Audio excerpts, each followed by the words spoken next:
ఆత్మవిచారం, స్వయం నిబద్ధత రెండూ ఒకటే. ఎవరు ఆలోచిస్తున్నారు? ఎవరు అనుభవిస్తున్నారు? ఈ నేను అన్నది ఎవరు?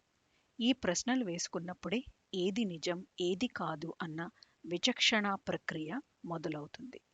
అనుమానం ఉన్న చోట ఆగుదాం.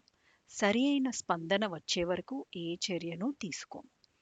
నిత్య జీవితంలో మనం ఎల్లప్పుడూ భ్రమ, తప్పిబ్బులకు లోనవుతూ ఉంటాం. కారణం, మనమెవరు అన్న విషయాన్ని తప్పుగా అర్థం చేసుకుంటాం.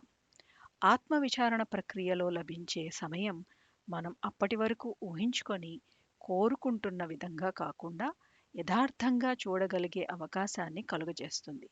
ఆ కాస్త ఖాళీ సమయంలో మనసు స్థిరంగా ఉన్నప్పుడు భ్రమ ఉండదు. కోరికలు తీర్చుకోవాలన్న ఆలోచన ఉండదు. శ్రీరామకృష్ణ పరమహంస మనకు ఏది అవసరం, ఏది అసంబద్ధం అన్నదాన్ని తెలియబరిచే ఒక కథ చెప్పారు. ఒక చిన్న పడవ నదిని దాటబోతున్న సమయం. అందులో ఇద్దరే, పడవ నడిపే గ్రామస్థుడు, ఒక పండితుడు ఉన్నారు. తన పాండిత్యంతో గర్విష్టి అయిన పండితుడు చదువుల్లో తన గొప్పతనాన్ని చెప్పుకుంటూ ఆ గ్రామస్థుడితో ఎగతాళిగా మాట్లాడాడు. అదే సమయంలో పెద్ద ఉప్పెన వచ్చి పడవ విపరీతంగా ఊగులాడింది. తన అనుభవం వల్ల పడవ మునగవచ్చునని ఆ గ్రామస్తునికి అర్థమైంది. అతను పండితుడిని, మీకు ఈదడం వచ్చునా అని అడిగాడు.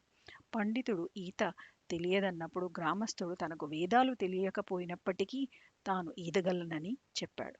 నిత్య జీవితంలో గాభరాలు, అజ్ఞానం లేకుండా ఉండడానికి అతి ముఖ్యమైన పనిముట్టు ఏమిటి? ఏది శాశ్వతం, ఏది క్షణభంగురం అన్న వివేచనను ప్రదర్శించేలాగా మనసుకు శిక్షణ ఇవ్వాలి. ఈదగలిగే శక్తి కలిగి ఉన్నట్లు భావనలు, సంకల్పనలు అవే సముద్రంలో మునగకుండా కాపాడుకొనవచ్చు. సాధారణ క్రమశిక్షణా సూత్రాలు, సుగుణ సుశీలతలను అనుసరించడం ద్వారా మనసును సుశిక్షితం చేసుకొనవచ్చు. అనవసర వాదనలు శక్తిని వృధా చేస్తాయి. రోష ద్వేషాలను కలిగిస్తాయి. ఇతరులతో పోల్చుకొనడం మానుకోవాలి. అందరూ తమ తమ వేగాలతో, భిన్నమైన అవసరాలతో పయనిస్తుంటాం. అవతలి వారు ఎదుర్కొంటున్న సవాళ్లను సరియైన దృష్టితో గుర్తించడానికి సిద్ధంగా ఉండాలి. లేకుంటే ఇతరులను విమర్శించి వారిపై తీర్పులను ఇచ్చే తప్పును చేస్తాం. కాలక్షేపపు మాటలను, ఇతరుల గుర్తింపు పొందాలన్న ఆశను మానుకోవాలి. అలాగ ఉండడానికి ఒక మౌలికమైన ప్రవర్తన అవసరం. జీవితంలో వీలైనంతగా వ్యతిరేక ధోరణి లేకుండా జాగ్రత్త పడాలి. శరీరాన్ని, మనసును స్వచ్ఛంగా ఉంచుకోవాలి.